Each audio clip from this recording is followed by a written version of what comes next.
श्री परमात्मने नमः।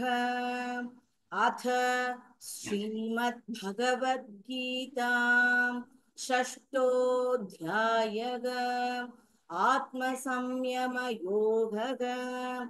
श्रीभगवानुवाच अनाश्रितकर्मफलं कार्यं कर्म करोति यः स सन्न्यासी च योगी च न निरग्निर्न चाक्रियः। यं सन्न्यासमिति प्राहुः योगं तं विद्धि पाण्डव। न ह्यसन्न्यस्य संकल्पः योगी भवति कश्चन। आरुरुक्षोर्मुनेर्योगं कर्म कारणमुच्यते। योगारूढस्य तस्यैव शमः कारणमुच्यते। यदा गिनीन्द्रियातेषु न कर्मत्स्वनुषज्यते सर्वसङ्कल्पसन्न्यासी योगारूढस्तदोच्यते। उद्धरेतात्मनात्मानम् आत्मानमवसादयेत्। आत्मैव ह्यात्मनो बन्धुः आत्मैव रिपुरात्मनः। बन्धुरात्मात्मनस्तस्य एवात्मैवात्मना जितः। अनात्मनस्तु शत्रुत्वे वर्तेतात्मैव शत्रुवत्। जितात्मनः प्रशान्तस्य परमात्मा समाहितः। शीतोष्णसुखदुःखेषु तथा मानापमानयोः ज्ञानविज्ञानतृप्तात्मा कूटस्थविचितेन्द्रियः। युक्तयुच्यते योगी समलोष्टास्मकाञ्चनः। सुकृन्मित्रारुदासीनमत्यस्तत्त्वेष्वबन्धुषु साधुष्वपि च पापेषु समबुद्धिर्विशिष्यते। योगी युञ्जीत सततम् आत्मानं रहसि स्थितम्। एकाकीयत चित्तात्मा निराशीरपरिग्रहः। शुचौ देशे प्रतिष्ठाय स्थिरमासनमात्मनः। नातिष्ठितं नातिनीचं चैलाजिनकुशोत्तरम्। तत्रैकाग्रं मनः कृत्वा यतचित्तेन्द्रियक्रियः उपवेश्यासने युञ्ज्यात् योगमात्मविशुद्धये। समं कायशिरोग्रीवं धारयन्नचलं स्थिरः। सम्प्रेक्ष्य नासिकाग्रं स्वं दिशश्चानविलोकयन् प्रशान्तात्मा विगतभिः ब्रह्मचार्यो व्रते स्थितः।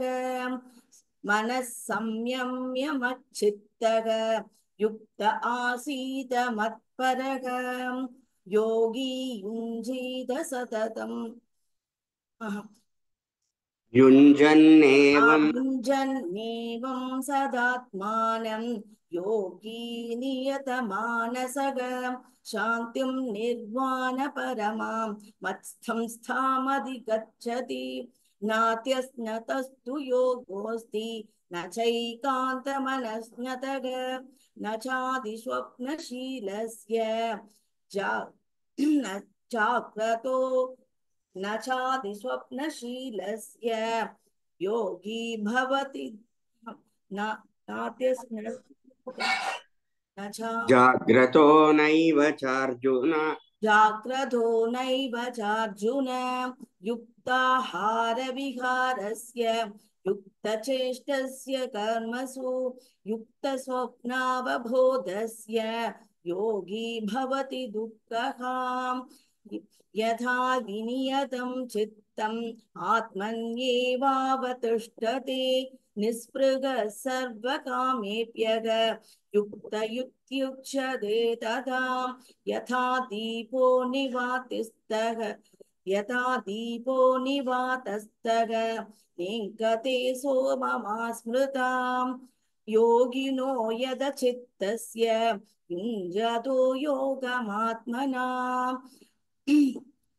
यत्रो परमते चित्तम् निरुद्धं योगसेवया यत्र चैवात्मनात्मानं पश्यन्यात्मनि तुष्यति सुखमात्यन्तिकं यत्तत् बुद्धिग्राह्यमदीन्द्रियं वेति यत्र न चैवायं स्थितश्चलति तत्त्वतः यं लब्ध्वा चापरं लाभं मन्यते नाधिकं ततः यस्मिन् स्थितो न दुःखेन गुरुणापि विचाल्यते तं विद्या दुःखसंयोगवियोगं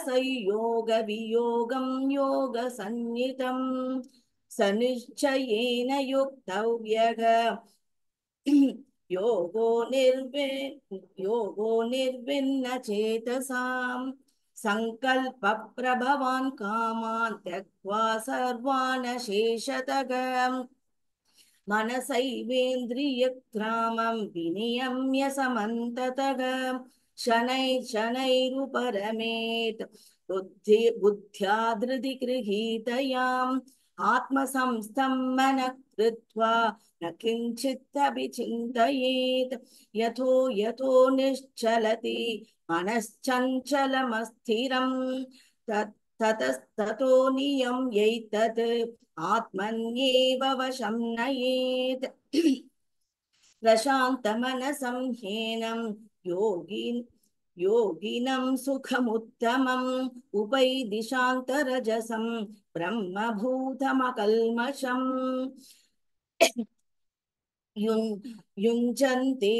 युञ्जन्नेवं सदात्मानं योगी विगतकल्मषः सुखेन ब्रह्म संस्पर्शम् अत्यन्तं सुखमश्नुते सर्वभूतस्थमात्मानं सर्वभूतानि चात्मनि ईक्षते ईक्षते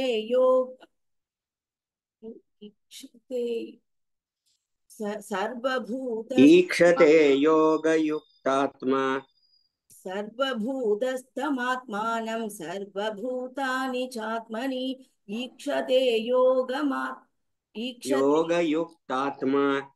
ईक्षते योगयुक्तात्मा सर्वत्र समदर्शनः यो मां पश्यति सर्वत्र सर्वं च मयि पश्यति तस्यागं न प्रणश्यामि स च मे न प्रणश्यति सर्वभूतस्थितं यो मां भजत्येकत्वमास्थितः सर्वता वर्तमानोऽपि स योगी मयि वर्तते सम यो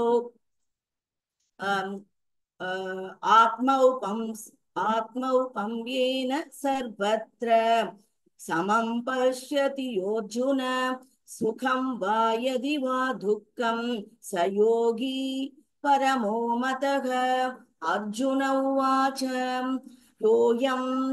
योगत्वया प्रोक्तः साम्येन मधुसूदन एतस्यागं न पश्यामि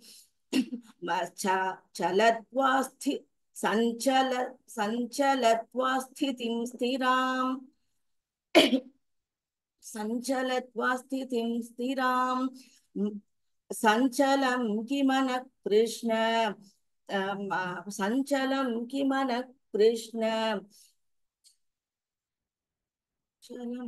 प्रमाथिबलवदृढम् सञ्चलं किमनः कृष्ण प्रमाथिबलमदृढम् तस्यागं निग्रहं मन्ये वायोरिव सुदुष्करम् श्रीभगवानुवाच असंशयं महाबाहो मनो दुर्निग्रहं चलम् अभ्यासेन तु कौन्तेय वैराग्येन च गृह्यते अशम्यतात्मना योगः दुष्प्राप इति मे मतिः वश्यात्मना तु यतता शक्यो वाप्तुम् उपायतः अर्जुन उवाच आयति श्रद्धयोपेथः यो योगच्चलितमानसः अप्राप्य योगसंसिद्धिं कां गतिं कृष्ण गच्छति कश्चिन्नो भयविभ्रष्टः कच्छिन्नो भयविभ्रष्टः छिन्नाभ्रमिव नश्यति अप्रदिष्टो महाबाहो विमूढो ब्रह्मणः पथि एतन्मे संशयं कृष्ण चेतुमर्हस्य शेषतः त्वदन्ययः संशयस्यास्य चेथा न ह्युपपद्यते श्रीभगवानुवाच पार्थ नैवेह नामुत्र विनाशस्तस्य विद्यते न हि कल्याणकृत् कश्चित् दुर्गतिं तात गच्छति प्राप्य पुण्यकृता लोकाम् उषित्वा शाश्वतीं उषित्वा शाश्वती शाश्वतीं समाः समागाम् शुचीनां श्रीमतां गेहे योगभ्रष्टोऽभिजायते. That's all, ma'am. Very beautiful, madam. Very good, very good. Huh? You have tried. So much interest you have. 6:15 you are waiting. Very nice, huh? So you have only a 42. Yeah, I'll finish next week, ma'am. Another 5 shlokas are there. Okay, ma. Very good, huh? All the best one.